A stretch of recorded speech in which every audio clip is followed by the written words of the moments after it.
உடல் உறுப்புகள் தானம் செய்யறது நல்லதுன்ட்டு நெறைய பேர் வந்து அதுக்கான ஒரு விழிப்புணர்வு அடைஞ்சுட்டு வராங்க. அரசாங்கமும் தொடர்ந்து வலியுறுத்திட்டு வருது.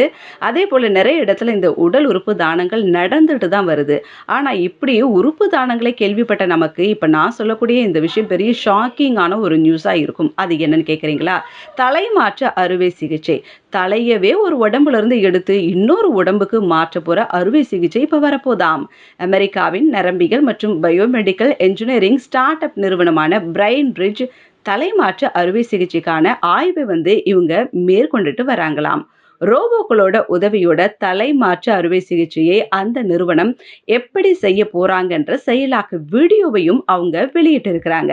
அந்த அனிமேஷன் வீடியோல ஒரு உடலிலிருந்து தலையை எடுத்து மற்றொரு உடம்புக்கு வைக்குதான் அந்த ரோபோ. இந்த அனிமேஷன் வீடியோல இதெல்லாம் நம்ம பார்க்குறோம். பார்க்கறதுக்கே பயங்கர சர்ப்ரைஸா இருக்கு தெரியுமா? இது நரம்பியல் நோய்கள் மற்றும் 4ஆம் கட்ட புற்றுநோய் போன்றவற்றால் பாதிக்கப்பட்டுள்ள நோயாளிகளுக்கு பயனளிக்கும் அப்படின்ட்டு பிரைன் பிரிட்ஜ் நிறுவனம் சொல்லியிருக்கிறாங்க. பிரைன் பிரிட்ஜ் இந்த அறுவை சிகிச்சையில ரோபோக்களை வழிநடத்த ஏஐ தொழில்நுட்பத்தை புகுத்தவும் திட்டமிட்டு இருக்கிறாங்களாம். இந்த ஆய்வு மட்டும் வெற்றி அடைஞ்சிடுச்சுன்னா அடுத்த 8 வருஷத்துல இது நடைமுறைக்கு வந்துரும் அப்படின்னு சொல்றாங்க. இந்த வீடியோ இப்ப சோஷியல் மீடியாவுல பயங்கரமா ட்ரெண்ட் ஆயிட்டு இருக்கு. எக்ஸ்ல பதிவு பட்டிருக்குதாம். இதுவரைக்கும் பல லட்சத்திற்கும் அதிகமான பார்வையாளர்கள் இத பார்த்து வியப்படைஞ்சிருக்கிறாங்க.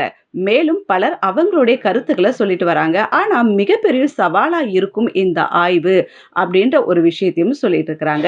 இன்னும் நெறைய பேர் என்ன சொல்றாங்கன்னா, இது வந்து பணக்காரர்களுக்காக மட்டுமே தான் இருக்கும் என்ற குரலும் சமூக வலைதளத்துல ஒலிக்க தொடங்கி இருக்குதாம்.